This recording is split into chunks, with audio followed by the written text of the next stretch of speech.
Hello friend, मैं Sunil Kumar store room classes में आपका स्वागत है। हम आशा करते हैं कि आप लोग अच्छे होंगे। हम लोग देख रहे हैं राजस्व लेखपाल का प्रीवियस ईयर का क्वेश्चन, उसके साथ साथ चकबंदी लेखपाल, बीडीओ, मंडी परिषद से बहुत सारे एग्जाम का क्वेश्चन पेपर हम लोग देख रहे हैं। दोस्तों, इस समय जो चैप्टर चल रहा है ज्योमेट्री का चैप्टर चल रहा है। ज्योमेट्री में हम लोग रेखा और कोण देख चुके हैं।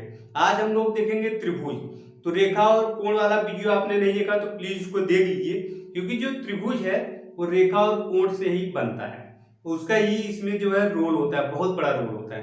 तो आप रेखा और कोण के बारे में जानते रहेंगे तभी त्रिभुज के बारे में पढ़ पाएंगे। देखिए, ज्योमेट्री जो है बहुत सरल होती है, लेकिन जो है टीचर इसको बहुत टफ बना देते हैं और बच्चा जो है डर जाता है ज्योमेट्री से। जो हम लोग बचपन में थे तो हम लोग भी ऐसे डरते थे, लेकिन ज्योमेट्री बहुत सरल है। तो इसके बारे में आइए हम देखते हैं त्रिभुज के बारे में। त्रिभुज के बारे में हम लोग मेंसुरेशन में देख चुके हैं। त्रिभुज को दो भागों में बांटा गया था, एक कोण के आधार पर, दूसरा भुजा के आधार पर। तो भुजा के आधार पर जो बांटा गया था उसको हम लोग मेंसुरेशन में पढ़ते हैं, और जो कोण के आधार पर बांटा गया है उसको हम लोग ज्योमेट्री में पढ़ते हैं। तो आइए देखते हैं, पहले त्रिभुज के बारे में देखते हैं। देखिए, त्रिभुज जो है तीन रेखाखंडों से बंद आकृति होती है उसे त्रिभुज कहते हैं, लेकिन किताबी भाषा में इसे इस तरह से बोलते हैं, तीन प्रच्छेदी रेखाओं से जो बंद आकृति बनती है उसे क्या बोलते हैं? त्रिभुज बोलते हैं। ध्यान देखिए, यहाँ पे एक रेखा ये है और एक रेखा ये है और एक रेखा ये, इसे हम बोलते हैं त्रिभुज। कोई भी त्रिभुज हो, इस तरह से बना सकते हैं, इस तरह से भी बना सकते हैं। आप जो है जिस तरह से चाहे उस तरह से बना सकते हैं। यहाँ देखिए, इस तरह से भी इसको बना सकते हैं और इस तरह से बना सकते हैं। ये क्या है? त्रिभुज है। तो तीन प्रच्छेदी रेखाओं से जो बंध आकृति बनती है उसे क्या बोलते हैं? त्रिभुज बोलते हैं। त्रिभुज में देखिए, इसकी तीन भुजाएं होती हैं। यहाँ देखिए, इसका नाम दे अगर ए, बी और सी। यहाँ देखिए, इसकी तीन भुजाएं होती है। यहाँ देखिए, ए बी, बी सी और सी ए, ये तीन भुजाएं हैं। और इसके तीन जो है कोण भी होते हैं। यहाँ देखिए, इसको कोण ए बोलेंगे, इसको कोण बी बोलेंगे और इसको कोण सी बोलेंगे। इसकी तीन भुजाएं होती है और तीन कोण होते हैं और तीन इसके शीर्ष भी होते हैं। यहाँ देखिए, सी से शीर्ष बी और शीर्ष यहाँ पे सी होता है। यहाँ देखिए, त्रिभुज की तीन भुजाएं होती है। त्रिभुज का मतलब ही है तीन भुजाएं। यहाँ देखिए, त्रिभुज लिखा है, त्रिभुज। त्रिभुज का मतलब यहाँ पे तीन, त्रि मतलब तीन, भुज मतलब भुजा। तीन भुजाओं वाली आकृति को हम क्या बोलते हैं? त्रिभुज बोलते हैं।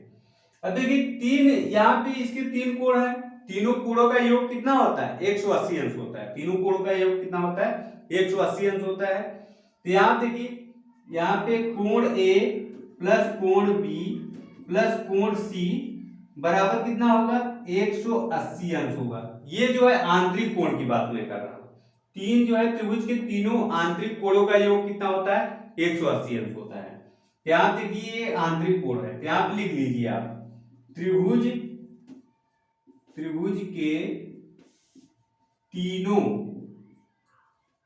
आंतरिक कोणों का योग, आंतरिक कोणों का योग 180 अंश होता है।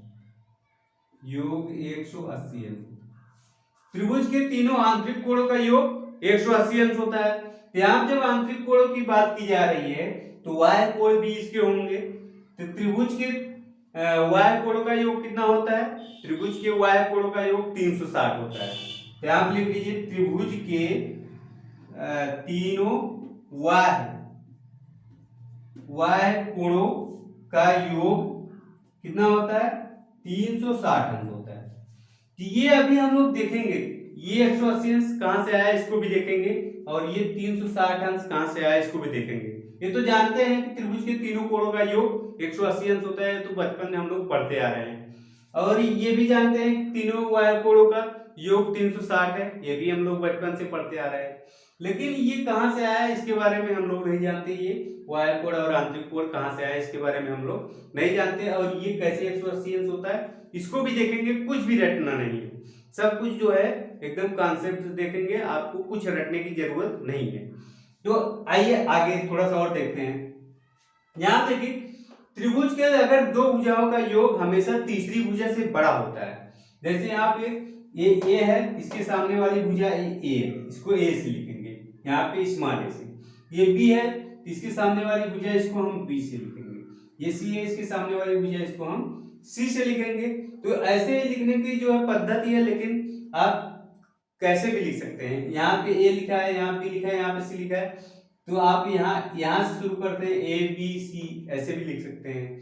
चाहे यहाँ से शुरू करते हैं ए बी सी, ऐसे भी लिख सकते हैं। कहीं से भी आप लिख सकते हैं, कोई जरूरी नहीं है यहाँ पे ए लिखिए, यहाँ पे बी लिखिए, यहाँ पे सी लिखिए, कैसे भी लिख सकते हैं। यहाँ पे कि त्रिभुज के दो कोणों का, दो भुजाओं का योग हमेशा तीसरी भुजा से बड़ा होता है। जैसे आप देखिए, अगर यहाँ पे हम देखें तो यहाँ पे अगर सी और ए को जोड़े तो ये हमेशा बी से बड़ा होगा। यहाँ देखिए, यहाँ पे सी प्लस ए ग्रेटर देन किससे, बी, हमेशा। और यहाँ पे अगर ये जोड़े ए प्लस बी ग्रेटर देन हमेशा सी होगा। और यहाँ पे अगर हम जोड़े बी प्लस सी ग्रेटर देन किससे होगा, ए होगा। ये हमेशा, ये कभी ऐसा नहीं होगा। जैसे अब अगर यहाँ पे दे दिया जाए कि ये त्रिभुज की तीन भुजाएं हैं, तो इसमें से कौन सा त्रिभुज है, ऐसा पूछता है। जैसे यहाँ पे दे दी जाए आपको 3, 4 और 12, तो ये बोलेगा कौन सा त्रिभुज है। तो आप देखोगे, इसमें जोड़ोगे 3 और 4 जोड़ोगे, कितना आएगा, 4 3 7। तो ये जो है तीसरी भुजा से बड़ा होना चाहिए, लेकिन यहाँ पे बड़ा नहीं है, तो ये जो है त्रिभुज संभव नहीं है। ये त्रिभुज क्या है, संभव नहीं है। अब यहाँ देखिए, जैसे थोड़ा सा मीठा सा बताते हैं।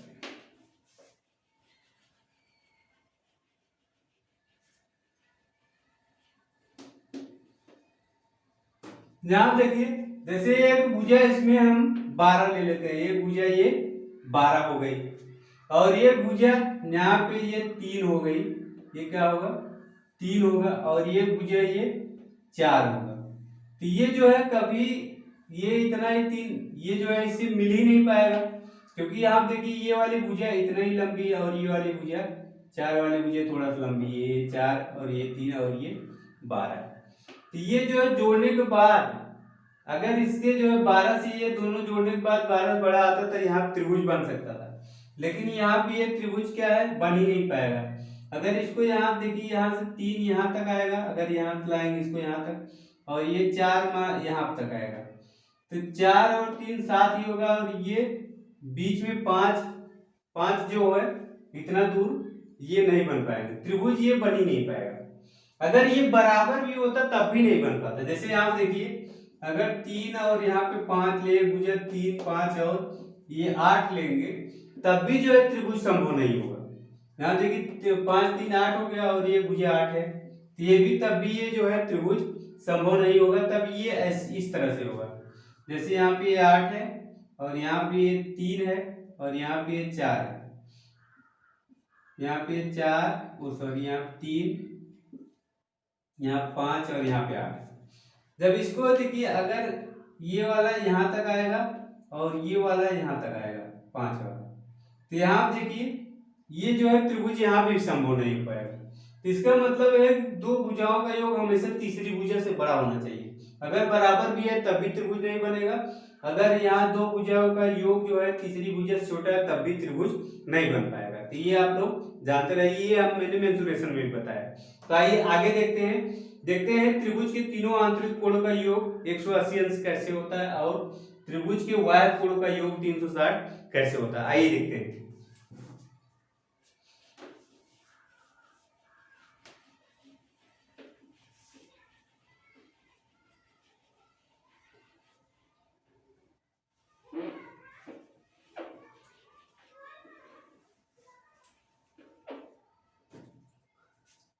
यहां देखिए एक त्रिभुज है, ए बी सी। यहाँ पे इसका एक कोण मान लेते हैं 1, ये वाला कोण 2, ये 3, यहाँ पे 1 2 3 मान लेते हैं। यहाँ पे ये कोण 1 और ये 2 और ये 3। अब यहाँ देखिए एक BC एक रेखा है, BC के समांतर एक रेखा खींचिए जो यहाँ इसके शीर्ष A से होकर जाए। यहाँ देखिए एक समांतर रेखा खींच रहे हैं जो इसके शीर्ष ए से होकर जा रहे हैं, इस रेखा का नाम कुछ दे दीजिए। यहाँ देखिए एबीसी हो गया, तो यहाँ पर रख देते हैं डी और यहाँ पे ई। यहाँ देखिए डी और ई, रेखा डी ई किसके समांतर है? बीसी के समांतर है। अब यहाँ पे त्रिभुज के तीनों कोणों का योग 180 अंश होता है, यही हम यहाँ पे हम लोग सिद्ध कर रहे हैं। ध्यान देखिए इसको कोण को यहाँ पे 1 2 3 हो गया है, इसको हम मान लेते हैं, इसको मान लेते हैं 4, इसको मान लेते हैं 5। ये कोण 4 है और ये कोण 5 है। यहाँ देखिए अब ये इतना यहाँ से यहाँ तक का कोण कितना, यहाँ से यहाँ तक का ये कितना कोण होगा? 180 अंश होगा, क्योंकि एक रेखा पे ये कोण बन रहा है, तो एक रेखा कितना कोण बनता है? तो यहाँ देखिए एक रेखा अगर खींचे तो इसका मतलब क्या, इस पे कितना कोण बन रहा है? 180 अंश। यहाँ भी 180 अंश, नीचे भी। यहाँ पे पूरा अगर गोला बन जाएगा 360 होगा, लेकिन यहाँ पे रेखा पे कितना कोण बनता है? 180 अंश। तो यहाँ पे यहाँ से यहाँ तक कोण कितना होगा? 180 अंश होगा। इसका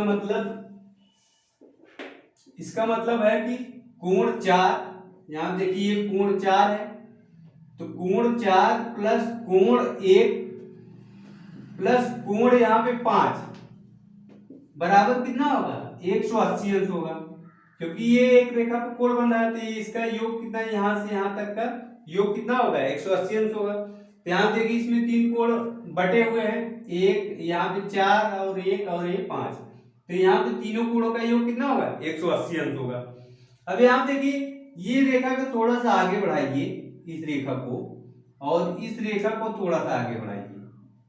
इस रेखा को थोड़ा सा आगे बढ़ाएंगे, ध्यान देखिए ये वाला कोण और ये 2 और 4, ये कोण क्या है? एकांतर कोण है। ये आपस में क्या होते हैं? बराबर होते हैं। ये बात मैंने जो है रेखा और कोण में पढ़ाई थी। ये दोनों कोण क्या है? एकांतर कोण है, और एकांतर कोण ये आपस में क्या होते हैं? बराबर होते हैं। तो उसमें मैंने ये भी कहा था कि अगर आप ये जो है एकांतर कोण के बारे में, संगत कोण के बारे में, शीर्षक विमुखी या किसी कोण के बारे में नहीं जानते तो भी काम चल जाएगा, इसमें भी चल जाएगा।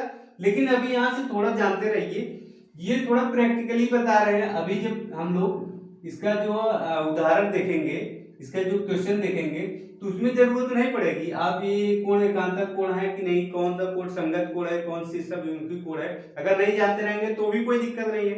लेकिन यहाँ से थोड़ा सा भी जानते रहिए, अभी क्वेश्चन देखेंगे उसमें आपको जानने की जरूरत नहीं पड़ेगी। यहाँ देखिए ये कोण 4 और कोण 2 ये एकांतर कोण है, ये दोनों कोण क्या होते हैं? बराबर होते हैं। यहाँ देखिए कोण 4 बराबर कोण 2 बराबर कोण 2 के, और यहाँ पे देखिए ये वाला कोण, कोण 5 और कोण 3 क्या है? एकांतर कोण है, क्योंकि देखिए समांतर रेखा पे ये तिर्यक रेखा, ये जो है तिर्यक रेखा काट रही है, और यहाँ पे ये तिर्यक रेखा काट रही है। यहाँ पे ये दोनों कोण एकांतर कोण है, तो ये आपस में बराबर होते हैं। ये कोण और ये कोण एकांतर कोण है, तो ये भी बराबर होंगे। तो यहाँ पे कोण 5 बराबर क्या है? कोण 3, तो कोण 3। अब ये समीकरण 1 मान लेते हैं। समीकरण 1 में 4 का मान रखने पर और 5 का मान रखने पर, यहाँ देखिए समीकरण 1 4 बराबर कोण 2 है, तो यहाँ पर रख दीजिए। यहाँ पे रखेंगे, जब यहाँ पे रखेंगे तो कोण 2 आएगा, 4 की जगह कोण हम 2 लिख सकते हैं क्योंकि दोनों बराबर है, और इसके बाद यहाँ पे प्लस कोण 1, और इसके बाद प्लस कोण 5 की जगह हम क्या लिख सकते हैं? कोण 3 लिख सकते हैं, तो यहाँ पे कोण 3 लिख दीजिए। 3 बराबर ये कितना है? बराबर 180 अंश है। अब यहाँ देखिए इसको सीरियल से लिख लीजिए, कोण 1 प्लस कोण 2 प्लस कोण 3 बराबर कितना आ गया? 180 अंश। अब ये देखिए सिद्ध हो गया। यहाँ देखिए कोण 1 2 3 कौन है? कोण 1 2 3 ये त्रिभुज के आंतरिक कोण ही तो है। अब देखिए त्रिभुज के तीनों आंतरिक कोणों का योग कितना आ गया? 180 अंश आ गया। तब ये रटने वाली चीज थोड़ी नहीं। आप देखिए यहाँ पे हम लोग सिद्ध भी कर लिए कि त्रिभुज के तीनों आंतरिक कोणों का योग कितना होता है? 180 अंश होता है। यहाँ देखिए आसानी से ये आ गया।